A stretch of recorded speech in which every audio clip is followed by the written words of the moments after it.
The Social Network, sebuah kisah nyata mengenai pendiri Facebook, Mark Zuckerberg. Di awal film, Mark Zuckerberg digambarkan sebagai mahasiswa Harvard yang sedang berdiskusi di sebuah kafe dengan kekasihnya, Erica Albright. Erica adalah pribadi yang sederhana dan baik hati, yang sabar mendengarkan obrolan Mark yang kerap membingungkan, yang umumnya berkisar pada pemrograman. Mark yang mungkin kurang terampil dalam bersosialisasi karena terlalu sering berkutat dengan komputer, memiliki ekspresi wajah yang datar, sehingga sulit ditebak apakah ia sedang bercanda atau serius. Dalam percakapan tersebut, Mark menyinggung pergaulan Erica dengan teman-temannya, yang akhirnya menyinggung Erica dan menyebabkan hubungan mereka berakhir. Meskipun demikian, Erica masih menunjukkan rasa hormat dengan tidak langsung pergi dan menyarankan agar mereka tetap berteman. Mark sangat terpukul dengan keputusan Erica. Ia segera kembali ke asramanya di Harvard dan menuangkan perasaannya dalam sebuah blog, menceritakan hal-hal buruk tentang Erica, termasuk detail ukuran bra dan kata-kata kasar lainnya, sambil dalam keadaan mabuk. Mark terus-menerus meluapkan rasa sakit hatinya melalui tulisan-tulisan di blog. Sebuah hal yang menarik dari Mark adalah ketika ia merasa kesal atau marah, pikirannya justru menjadi sangat aktif dan menghasilkan ide-ide brilian. Ia menyalurkan emosinya ke dalam gagasan-gagasan baru. Mark tiba-tiba mendapatkan ide untuk menciptakan sebuah situs bernama facemask.com, sebuah platform untuk menilai daya tarik mahasiswi di kampusnya. Kemudian, sahabat setianya, Eduardo, datang setelah membaca tulisan blog Mark tentang perpisahannya dengan Erica. Eduardo berniat menghibur Mark, namun Mark justru memintanya untuk membantu mengembangkan. Eduardo awalnya ragu karena tindakan tersebut dapat melanggar hukum dan mencemarkan nama baik para mahasiswi, serta berpotensi menyebabkan permusuhan dari seluruh mahasiswi di kampus. Namun, Eduardo akhirnya bersedia membantu dan memberikan Mark algoritma untuk menyusun peringkat mahasiswi. Mark, Eduardo, dan dua teman sekamarnya mulai mengumpulkan foto-foto mahasiswi dengan meretas situs kampus Harvard. Mekanismenya adalah menampilkan dua foto mahasiswi, lalu pengguna diminta memilih mana yang lebih menarik. Setelah situs itu diluncurkan, pada malam yang sama, situs tersebut langsung menjadi sangat populer. Facemask mendapatkan 2.200 pengunjung hanya dalam waktu 2 jam. Kampus pun menjadi heboh dan para mahasiswa pria sangat antusias memilih foto-foto mahasiswi di situs tersebut. Erica, mantan kekasih Mark, membaca tulisan blog Mark dan akhirnya menangis karena kata-kata yang merendahkannya. Malam itu, hampir semua orang mulai mengejek Erica. Mahasiswi-mahasiswi lain juga ikut marah pada Mark karena situs Facemask dianggap merendahkan mereka. Akhirnya, setelah malam itu, Mark menjadi musuh seluruh mahasiswi di kampus Harvard. Mark kemudian dipanggil ke kantor Harvard untuk menjalani sidang karena telah meretas situs kampus. Namun dalam sidang tersebut, Mark bukannya meminta maaf, ia justru merasa bangga karena berhasil meretas situs sekelas Harvard.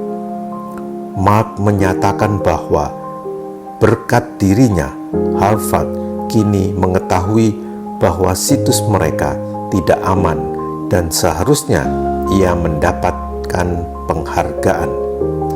Akhirnya, Mark dijatuhi hukuman 6 bulan masa percobaan, dan jika ia mengulangi lagi, Mark akan dikeluarkan dari universitas. Kabar ini sampai ke telinga Cameron, Taylor, dan Divya, 3 individu yang sedang mengembangkan proyek media sosial daring bernama Harvard Connection. Keempatnya berdiskusi dan saling berbagi ide. Mark juga menceritakan pengalamannya saat SMA, di mana ia pernah menciptakan aplikasi musik yang kemudian diberikan secara gratis kepada Microsoft. Ketiganya kemudian menjelaskan ide mereka kepada Mark. Harvard Connection akan menjadi media sosial di mana para pengguna dapat membuat akun, mengisi minat, usia, data diri, mengunggah foto, dan saling mengundang teman daring. Mark berpendapat bahwa hal tersebut tidak berbeda dengan Friendster dan MySpace. Tidak ada originalitas di sana, hanya membawa nama Harvard saja. Mark akhirnya bergabung dan bersedia membantu mereka mengerjakan proyek tersebut. Akan tetapi, di tengah jalan, Mark keluar dan memiliki ide baru. Ia ingin menciptakan situs media sosial daringnya sendiri. Mark menghampiri Eduardo yang cukup kaya karena Mark membutuhkan modal untuk menjalankan idenya. Mark menjelaskan dan berusaha meyakinkan Eduardo bahwa dulu ketika face mask viral itu bukan semata-mata karena orang ingin melihat dan memilih foto perempuan, sebab mereka bisa mencari foto serupa di situs daring lainnya. Namun orang-orang menyukai face mask karena foto-foto perempuan di face mask adalah orang-orang yang mereka kenal. Jadi, Mark berpendapat bahwa orang-orang sebenarnya ingin mengetahui aktivitas orang yang mereka kenal, seperti kekasih, teman, dan keluarga mereka. Mark ingin menciptakan sebuah media sosial di mana pengguna dapat melihat aktivitas terkini orang yang mereka kenal.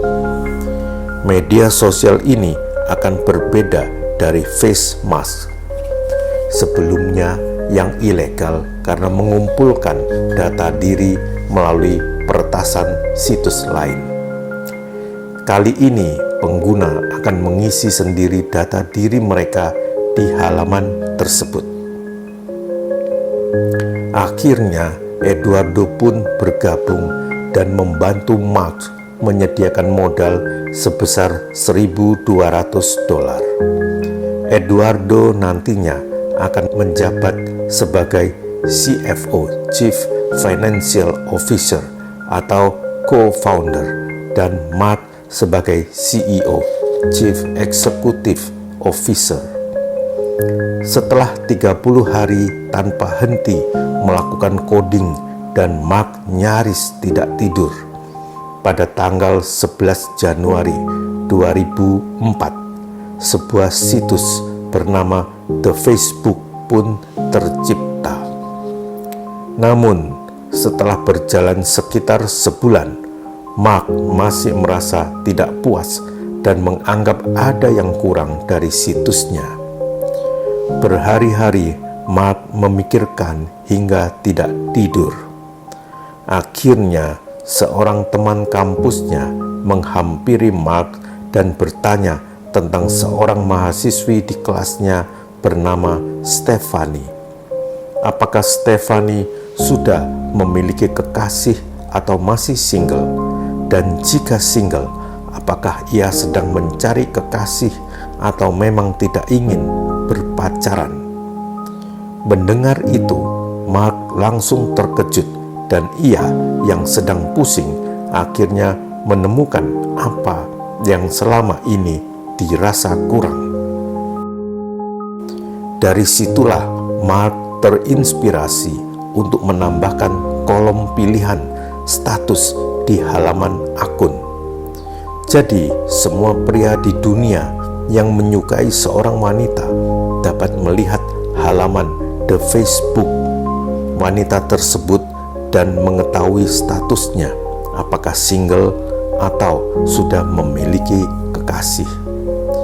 Setelah semua itu, akhirnya Mark merasa semua komponen di situs The Facebook sudah sempurna. Setelah berhari-hari tidak tidur, akhirnya situs The Facebook berhasil dirilis dan resmi diluncurkan. Mark pun akhirnya tertidur sambil duduk. Singkat cerita, situs The Facebook langsung viral dan hampir semua orang di Harvard menggunakannya. Mark dan Eduardo pun menjadi terkenal, dan setiap di jalan atau di suatu acara selalu ada orang yang menyapa mereka berdua dan menyatakan kekaguman. Kemudian di sebuah restoran, Mark secara tidak sengaja melihat mantan kekasihnya, Erika. Mark berniat untuk meminta maaf atas tulisannya di blog yang telah menjelek-jelekkannya. Namun Erika sudah benar-benar merasa sakit hati dan tidak ingin melihat wajah Mark lagi. Seberapapun terkenalnya Mark sekarang, Erika sudah tidak peduli. Akhirnya Mark pun pulang dengan penuh rasa penyesalan. Saat di kamar asramanya, Mark dan Eduardo terlibat perdebatan karena Eduardo melihat sebuah surat tuntutan hukum yang menuntut The Facebook karena diduga mencuri ide dari rencana situs Harvard Connection. Cameron, Tyler, dan Divya yang sebelumnya sempat bekerja sama dengan Mark, namun ia keluar di tengah jalan, merasa bahwa konsep atau ide utama The Facebook telah dicuri dari ide Harvard Connection mereka. Eduardo menjelaskan bahwa sebagai teman, Mark seharusnya selalu memberitahunya jika ada masalah. Tuntutan dari Cameron, Tyler, dan Divya masih terus berlanjut. Sementara itu, Mark dan Eduardo ditemani oleh kekasih Eduardo, Christy, bertemu dengan Sean Parker. Sean Parker adalah pemilik Napster.com, sebuah situs unduh musik bajakan, dan dapat dikatakan ia adalah seorang miliarder dari situs daringnya. Meskipun saat itu Sean Parker sedang mengalami kebangkrutan, Sean Parker berencana untuk bekerja sama dengan Mark dalam mengembangkan The Facebook. Namun Eduardo tidak menyukai Sean karena gayanya yang angkuh, mulai dari datang terlambat setengah jam, suka bermain wanita, dan bahkan pernah terlibat narkoba. Setelah semua perbincangan selesai dan Sean Parker hendak pergi, ia berkata kepada Eduardo dan Mark, "Hapus the dalam The Facebook, cukup Facebook. Segera setelah itu, Mark dan Eduardo pun mengubah nama situs mereka menjadi facebook.com. Singkat cerita, dalam perjalanan, Sean Parker ini selalu menghasut Mark ke arah yang negatif, seperti mengajak berpesta, mengajari cara mendekati wanita, hingga puncaknya Sean Parker menghasut Mark untuk mengeluarkan Eduardo dari tim. Namun Mark masih berpikir 2 kali untuk menyingkirkan Eduardo. Kemudian dengan segala koneksi yang dimiliki Sean Parker, ia membantu mengembangkan Facebook yang awalnya hanya berada di satu server, yaitu di server Amerika, menjadi dapat digunakan di seluruh server di dunia. Akhirnya, setelah perjuangan Mark dan Eduardo selama ini merintis Facebook dari awal, mereka berdua akhirnya mendapatkan investasi besar pertama mereka sebesar $500,000. Mark akhirnya bisa memiliki kantor Facebook yang lebih baik. Namun mereka akhirnya terpengaruh oleh Sean Parker dan Mark pun akhirnya mengeluarkan Eduardo dari tim. Saat Eduardo mengetahui bahwa namanya telah dicoret dan ia dijebak, Eduardo pun marah dan kecewa kepada Mark. Eduardo tidak menyangka bahwa ia dikhianati oleh sahabatnya sendiri. Eduardo tidak menyangka bahwa Mark lebih memilih Sean Parker karena ia memiliki koneksi besar untuk mengembangkan Facebook daripada sahabatnya sendiri yang telah merintis Facebook bersamanya dari awal. Dan Eduardo pun akhirnya meninggalkan kantor Facebook. Setelah Facebook sukses dan mencapai 1 juta pengguna pertamanya, dan semua orang di kantor merayakan pencapaian tersebut, Mark merasa ada sesuatu yang hilang. Sejak Eduardo pergi, ia merasa tidak bahagia meskipun cita-citanya sudah sukses dan terwujud. Kemudian pada suatu malam, saat semua orang mengadakan pesta perayaan 1 juta pengguna, Mark tidak ikut serta dalam pesta itu. Ia memilih untuk tetap di kantor. Saat pesta berlangsung, Sean Parker yang sedang berpesta narkoba tiba-tiba digerebek polisi dan akhirnya ia ditangkap. Sean Parker menelepon Mark untuk meminta bantuan, namun Mark ternyata tidak mau menolong dan justru menyingkirkan Sean Parker dari tim juga. Ternyata yang menelepon polisi untuk menggerebek pesta narkoba Sean adalah Mark sendiri. Akhirnya kini tersisa Mark sendirian di puncak jabatan Facebook sebagai CEO.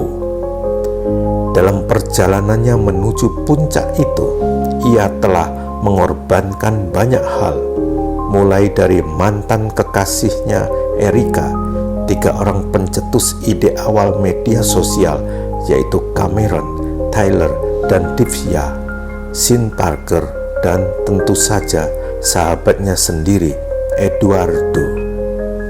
Di akhir film diceritakan bahwa Mark Zuckerberg sedang menghadapi berbagai gugatan hukum dari Cameron, Tyler, dan Divya terkait dugaan pencurian ide mereka, serta gugatan dari Eduardo Saverin, sahabatnya sendiri. Namun akhirnya mereka semua mencapai kesepakatan damai dan memutuskan untuk tidak lagi melanjutkan gugatan mereka. Setelah semua itu selesai, Mark Zuckerberg kemudian membuka Facebook-nya dan mengunjungi halaman Facebook Erika. Ia pun mengirimkan permintaan pertemanan. Mark yang sampai saat itu belum bisa move on, terus-menerus memperbarui halaman perambannya untuk melihat apakah undangan pertemanannya kepada Erika diterima atau tidak. Dan film pun berakhir.